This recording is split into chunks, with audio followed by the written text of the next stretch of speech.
shot. It's gone. It's gone. It's gone.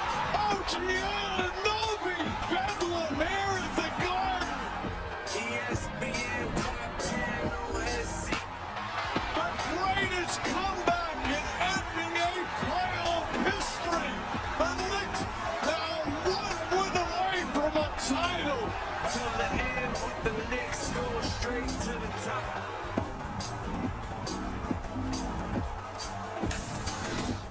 After the largest comeback in NBA Finals history, the Knicks are up 3-1 on the Spurs, and San Antonio's got a mountain to climb. Only team to make a 3-1 comeback in the finals. 2016 Cavs over the Warriors. And LeBron and Kyrie both had 41 points in that Game 5. And New York carries a record-tying 8-game postseason road win streak into San Antonio. With the win, the Knicks wouldn't just win a ring. They'd have the longest road win streak in playoff history and match the record for series clinchers on the road.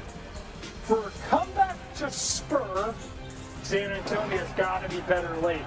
The Spurs, the only team since at least 1971 to lose 3 times in the finals, despite leading in the final 2 minutes of each game.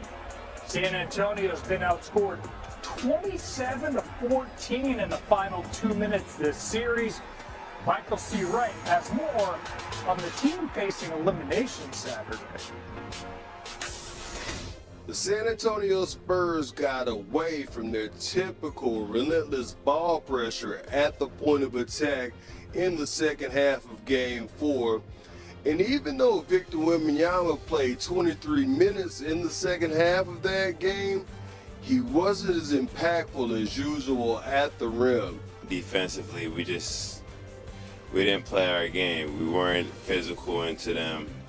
We weren't making the right rotations. We weren't talking how we normally were. And with a team like that, a really great team, a great coach, you give them any life, it makes it difficult. So I think it was a really, really, really good learning experience for us to go through.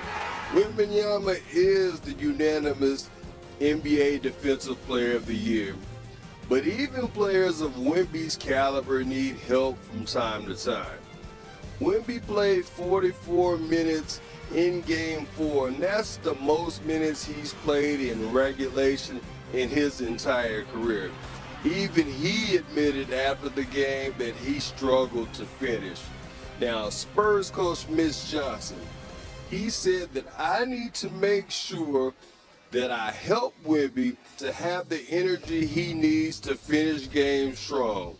So look for Johnson and the Spurs to do a better job of managing Wemby's minutes in Game 5. Game 4's classic stunning finish might still linger in the minds of everyone who saw it, but the Knicks have to recharge emotionally in order to prepare for a potential championship clinching Game 5 here in San Antonio. One thing they've all talked about is not looking ahead, as well as not repeating the same mistakes that put them in a 29-point hole Wednesday night. The biggest thing is continuing to preach 0-0, continuing to preach stay present, continuing to preach next possession, next possession, next possession, and then hope that the experiences that they've gone through as a group already and their maturity as well as our standards, which they really hung on to all year, will help us lock into this game, because it's going to be hard. San Antonio's a great team. They're desperate. I still think they believe, and it's going to be hard for us. We got to approach every game like it's 0-0. We got to have that kind of desperation it is to win Game 1 of a playoff series. we gotta go in there with the understanding and no comfortability. You know, just really be desperate, execute at a high level. Game plan discipline has to be at another level. And I've said it multiple times, I'll say it again, you know, the hardest game to win is the one that ends someone's season. I talked to Josh Hart, and he also said the Knicks need an extreme sense of physicality, extreme sense of desperation. He pointed to the last couple of years of playoff losses and said they have molded them, especially last year's Eastern Conference Finals loss to the Pacers, where he said they gave the series away. Those lessons will be put to the test in Game 5 as the Knicks hope to clinch their first title since in San Antonio. Or do you think the New York Knicks are going to lose tomorrow night and then close out in Game 6? For New York Knicks fans, specifically, I have another question for you. Which one would you prefer? Because I know some people that are like, damn all that. We need them to close it out as soon as they possibly can. We don't need to be playing around with nothing. We ain't taking no chances. That's how I'm thinking. And then you got others that are supremely confident, and their attitude is bump all that. We gonna close it out at the Garden.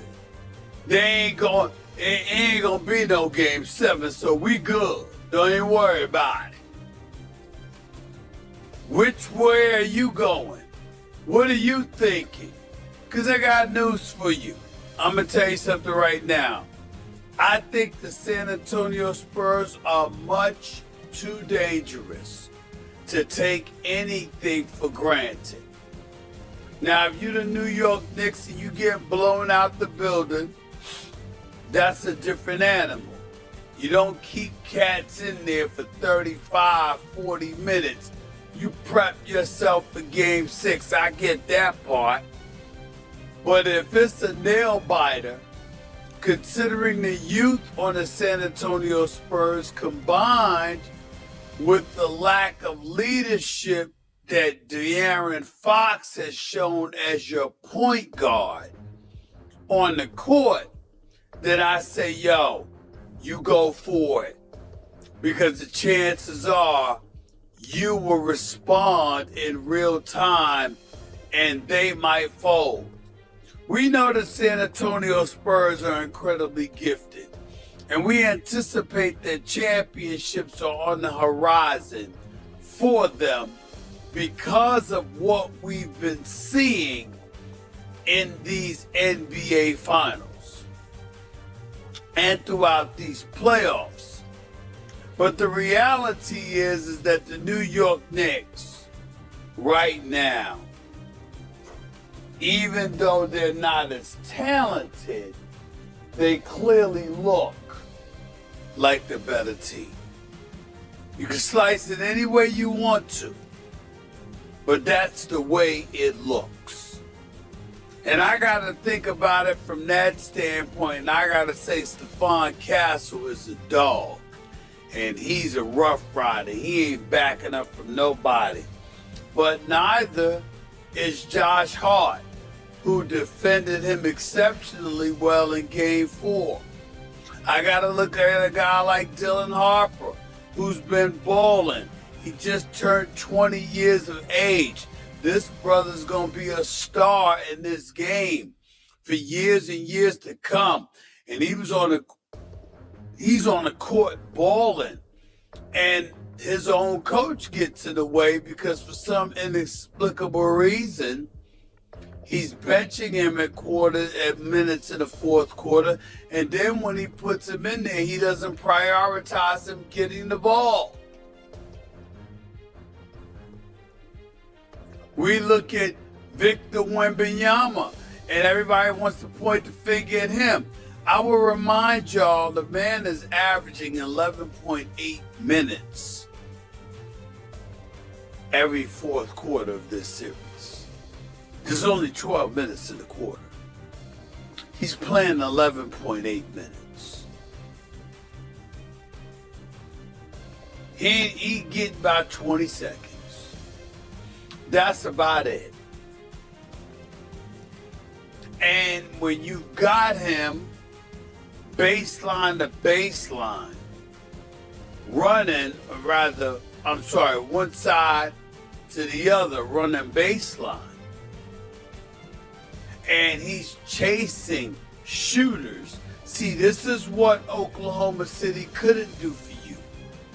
Chet Holmgren was petrified, and Isaiah Hartenstein is not a scorer.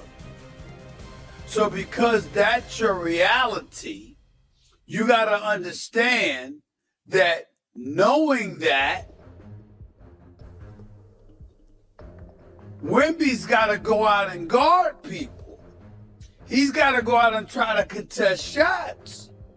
And when you see OG Anunoby playing the way that he's been playing, flat out balling, and doing the kind of things that he's capable of doing, that he's shown he's capable of doing, en route to averaging 23.8 points in these finals, shooting 58% from the field, shooting 56% from three-point range. That's OG Anunoby.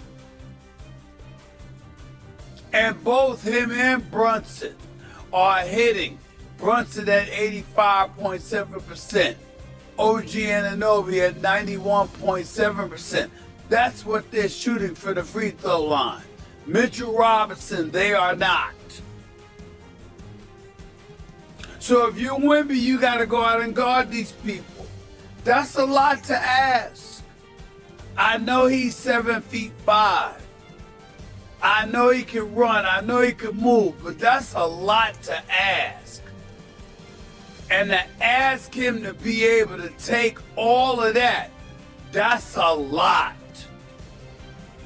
It really, really, really is. And that's a lot for him to overcome too.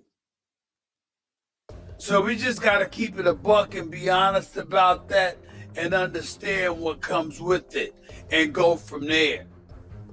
To me, however, I'm looking at De'Aaron Fox, a player that I like a lot, who's an all-star caliber point guard who produced for years in Sacramento, but is really, really hurting himself and his reputation in these finals simply because of the combination of not controlling the tempo the way that he should, number one, and number two, with a 20-year-old in Dylan Harper flat out looking better than him. And dare I say, more composed, which might call on Coach Mitch Johnson to make a decision. You might have to make a decision. Who you gonna keep? Who you gonna